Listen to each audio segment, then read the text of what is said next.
এবার সবচাইতে বর্ণাঢ্য, সবচাইতে বৈচিত্র্যপূর্ণ, সবচাইতে ওই অর্থে যদি বলি জাঁকজমকপূর্ণ আয়োজন হয়েছে। এবং আমি সাধারণত বাগাড়ম্বর পছন্দ করি না, কোনো প্রয়োজনও নেই। Just as a matter of fact যদি বলি যে এ যাবৎকালে সর্ববৃহৎ এবং সবচাইতে বৈচিত্র্যপূর্ণ শোভাযাত্রা এবার আপনাদের সহযোগিতায় হয়েছে। অনেক রকম বাধা বিপত্তি ছিল, সরাসরি নাশকতার চেষ্টা করা হয়েছে, পরোক্ষ প্রত্যক্ষভাবে অনেক রকম যৌক্তিক অযৌক্তিক বাধা বিপত্তি প্রতিবন্ধকতা তৈরি করার চেষ্টা করা হয়েছে। কিন্তু আজকে আমরা কোনো ছিদ্রাসন্ধানে যেতে যাচ্ছি না, কোনো পুরনো কথাও যেতে যাচ্ছি না। আপনাদের সবার সহযোগিতায় আমরা এই প্রত্যেকটি প্রতিবন্ধকতা আমাদের ছাত্র শিক্ষকদের এবং সবচাইতে ঘনিষ্ঠ পরীক্ষিত অংশীজনদের মাধ্যমে অতিক্রম করতে পেরেছি।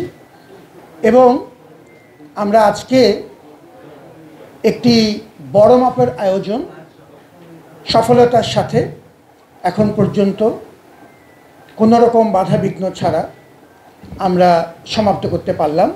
আমাদের এবারের আয়োজনে উদ্দেশ্য ছিল একটি ছাত্র জনতার অভ্যুত্থানের প্রেক্ষাপটে যে নতুন বাস্তবতা, তাতে আমরা এই আয়োজনটিকে ওভাবেই উপস্থাপিত করতে চেয়েছি, প্রতিফলিত করতে চেয়েছি। আমাদের এই শোভাযাত্রা তাতে তিনটি বিষয় উল্লেখ করা হয়েছে। একটি বিষয় ছিল যত বেশি সংখ্যক আমরা সাংস্কৃতিক এবং নৃতাত্ত্বিক বৈচিত্র্য তুলে ধরতে পারি। এবার সর্বোচ্চ সংখ্যক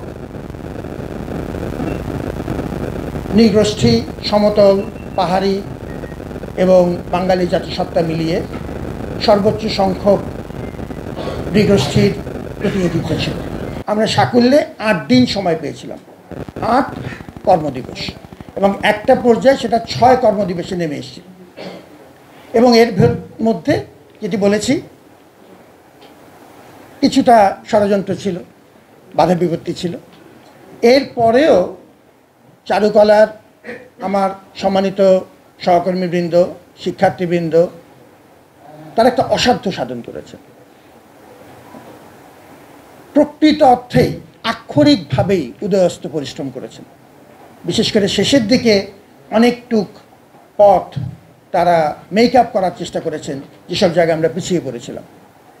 চারুকলার সম্মানিত দীন মহোদয়ের নেতৃত্বে চারুকলার যারা এই আয়োজনে আমাদেরকে সহযোগিতা করেছেন, প্রত্যেক ফ্যাকাল্টির প্রতি, প্রত্যেক ছাত্রছাত্রীর প্রতি, প্রত্যেক কর্মকর্তা কর্মচারীর প্রতি বিশ্ববিদ্যালয়ের তরফ থেকে আমরা ধন্যবাদ জানাচ্ছি, ঋণ স্বীকার করছি।